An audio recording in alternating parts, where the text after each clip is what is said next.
Hey guys, welcome back to Top 10 Nerd. I'm Ron McKenzie-Lefurgey. Forgot my contacts today, so you get glasses Ron. Comics are full of time travel. The Flash is especially well known for it, but it's found pretty much anywhere superheroes are found, especially in the future. And a lot of these future heroes are really interesting. So let's talk about some of my favorite heroes who hail from the future. Gosh, I said future a lot there. If you finished this and want more, check out our video on the top 10 superheroes next. But first, get ready, it's time for the top 10 superheroes from the future.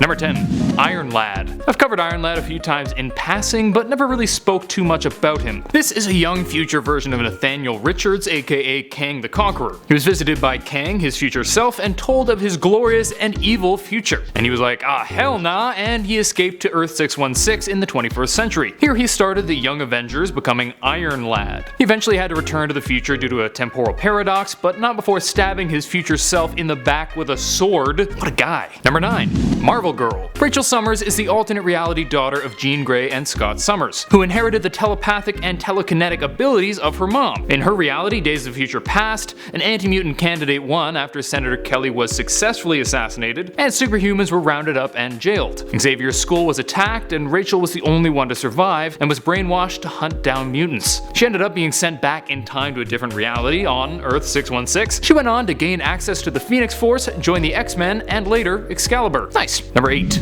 WAVERIDER. Matthew Ryder is a hero from the year 2030 with the ability to see potential futures of people by touching them, and he can also travel through time. He fled to the past to escape a dictator named Monarch and tried to figure out who would become him by reading their futures, in hopes of preventing him from taking control in the future. The good news? Monarch didn't take power in the future. The bad news? He took power 10 years earlier thanks to WAVERIDER, but that's okay.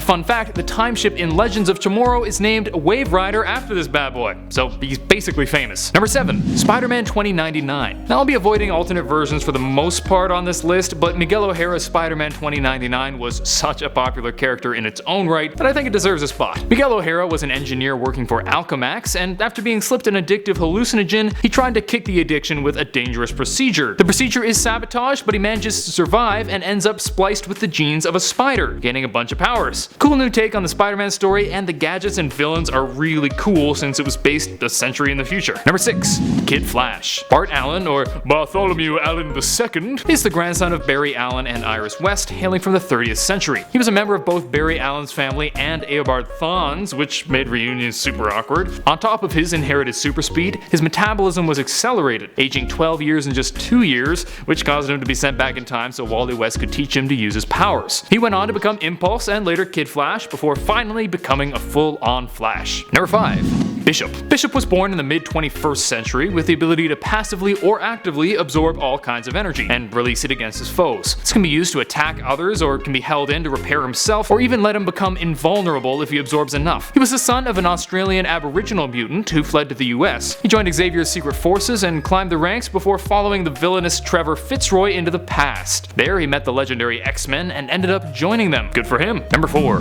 Booster Gold. You gotta have Booster Gold on this list. Michael John Carter hails from the 25th century Gotham and uses futuristic technology in the present to act as a superhero. He wanted glory, so he went to the past and started beating up bad guys with his future tech alongside his robot sidekick Skeets. But eventually his greed and fame obsession gave way to an actual desire to do good, and he found a nice happy medium between cocky blowhard and actual hero. He's just great, especially when he teams up with Blue Beetle, and if Booster's here, we ought to include his son. Number 3. Rip Hunter. When he was first introduced in 1959, Rip Hunter was a modern day guy in the 50s who managed to build a time machine called a time sphere. He went around with his friends calling themselves the Time Masters, trying to solve any timeline issues. But later he was rebooted to be a man from the 25th century, which means he's from the future, and also Booster Gold's son. Huzzah! Also, is it weird to anyone else that in Legends of Tomorrow this Time Master is played by Arthur Darvill, who played Rory in Doctor Who, a show about a time Time Lord? Anyone? It's weird to me. Number 2, Cable. Everyone knew this was coming.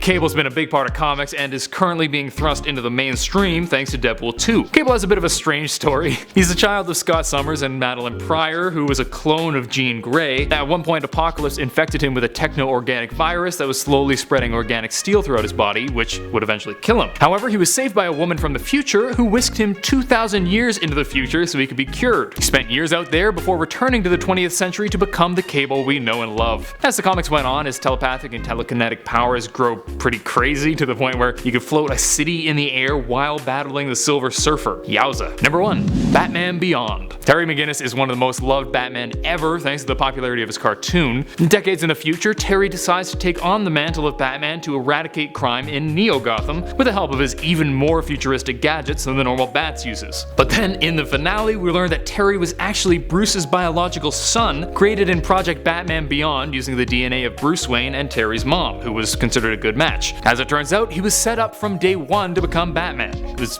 quite the shock, but very, very cool. That's it for today. Hope you guys enjoyed. If you did, please smack the thumbs up button and subscribe to Top 10 Nerd for more videos. Let me know which of these is your fave in the comment section down below, or, tell me your favorite if it wasn't on this list. And if you've fallen behind on your nerdy vids, check out the recently uploaded playlist on the channel so you can catch up without having to click around. Until next time, I'm Ron McKenzie-Lefurgey with Top 10 Nerd. Later, nerds.